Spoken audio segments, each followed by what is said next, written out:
ओं नमो भगवते वासुदेवाय। ओं नमः। पंचम स्कंध द्वितीय अध्याय। द्वितीय आग्राध्र चरित नाभि प्रवृत्ति तहु जात शिशुगोवाच। हेमंत पितार अंतरे पितार आज्ञा घेनि शिरे जम्बुदीपरे प्रजाजन आग्राध्र करई पालन। हेमंते केते दिन गला अग्निध्र मने विचारिला संतोष पितृलोकंकर केमंते हुइब मोहर। हेमंत मने विचारिला मंदरगिरी रे मिलिला सुर वनिता क्रीड़ा स्थाने पशिला गहन कानने संसार कर तांकु ध्याई बसिला स्थिर मन होई। ताहा जानिले भगवान जे ब्रह्मा सृष्टिर कारण सभारे करई गायन जार पूर्व चित्ती नाम। अति सुंदरी अपसरी ताकु पेशिले बेग करी अग्निद्र तपोवन लागे मिलिला अपसरा बेगे। अति मंजुल मनोहर विविध विटपी अपार घन निबिड़ लतामान अछंती नाना पक्षीगण। कन्या विराम ध्वनि मान करंती हरषित मन।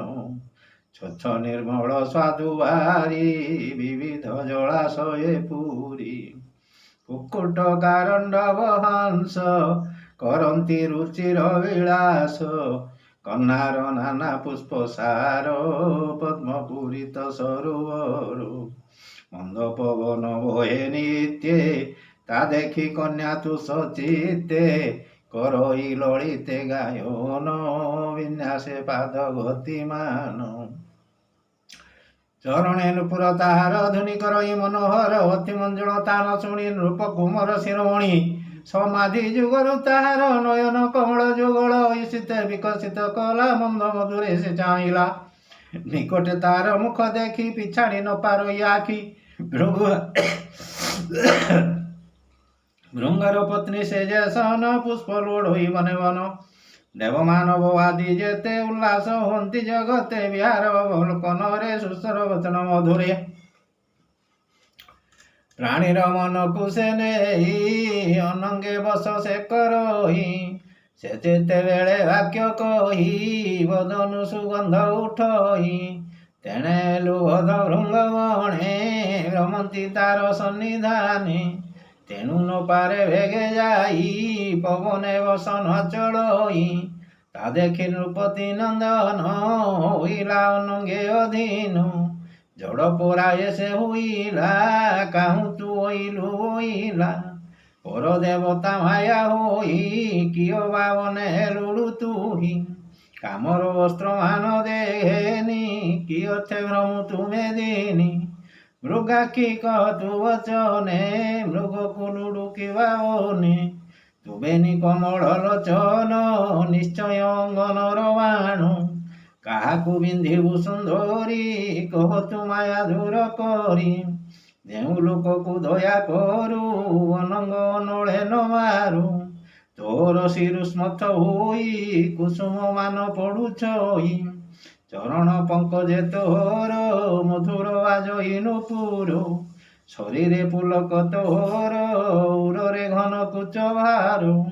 कियो बा चक्रवाक भेनी शरीरे बहिछु भामिनी।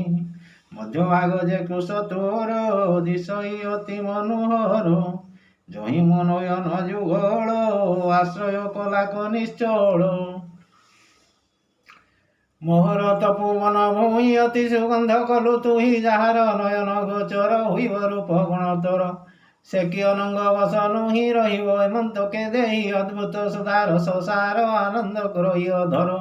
सुरंग दिशई बाहर कियो बा देवा पटांतर। विष्णु कलाकु कि तुझरी मर्त्य कोइलु सुंदरी। मकर कुंडल तो कन्ने चंचल मीन कि नयने। तोहर दंत पंथी दुई डालिंब मंजी की गंजई। जे तोर कर पद्मे धरी पतंग खेलाऊ सुंदरी। तार भ्रमण करिवारे मुचित भ्रम से उपरे। ए वन सरोवरे मुहि कष्ट तपस्या चरई। तप की पुण्य हला मोर जेणु तू नयन गोचर।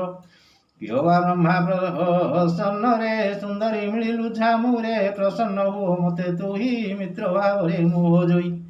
तोते न छाड़ी बई मुहि ब्रह्मा की देले पटियाई। तोर देह मोर मन रहिला निश्चल नयन।